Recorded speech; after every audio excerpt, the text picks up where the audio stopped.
L'enquête s'accélère concernant la traque des braqueurs du musée du Louvre. Une interpellation a eu lieu hier soir vers 22 h à l'aéroport Roissy-Charles de Gaulle. Alors que cette personne allait prendre un vol en direction de l'Algérie, elle a été interpellée. Une seconde interpellation a également eu lieu en Seine-Saint-Denis, hier également.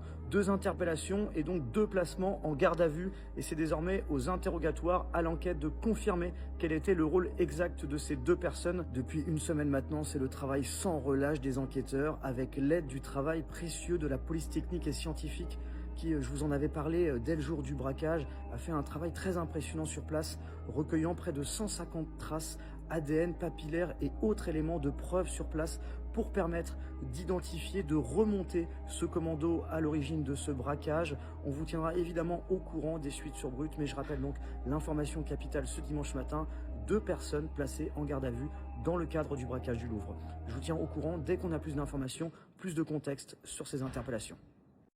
Bon, déjà on va parler de plusieurs choses. Mettre une musique dramatique sur un cambriolage dans un musée, honnêtement, on s'en bat les couilles. Moi je vais vous le dire, on s'en bat les couilles, hein. Il y a des choses beaucoup plus graves dans la vie. Moi j'aimerais bien qu'il y ait des journalistes qui fassent des musiques avec des vidéos avec des belles musiques quand il s'agit de parler d'enfants qui sont brûlés dans certains territoires du monde. Ce serait quand même beaucoup plus cohérent. Moi je vous avoue, les bijoux du Louvre, je m'en bats les couilles, hein, mais littéralement. Par contre, il faut quand même qu'on dise une chose, c'est que c'est pas les Russes. Ah bah non. Parce qu'on avait déjà des membres du gouvernement qui venaient nous expliquer que ce cambriolage était du fait de Vladimir Poutine et des Russes pour ce qu'on appelle en Europe comme des ingérences étrangères. Alors, il faut savoir qu'il y a 2 personnes qui ont été mises en garde à vue, que les bijoux n'ont pas été retrouvés, hein. Moi, je pense que voilà, les bijoux, ils les ont récupérés, ils les ont donnés à d'autres personnes, etc. Enfin bref, il y en a un qui partait vers l'Algérie, donc je pense que les Algériens, là, vous allez manger encore très cher, c'est moi qui vous le dis.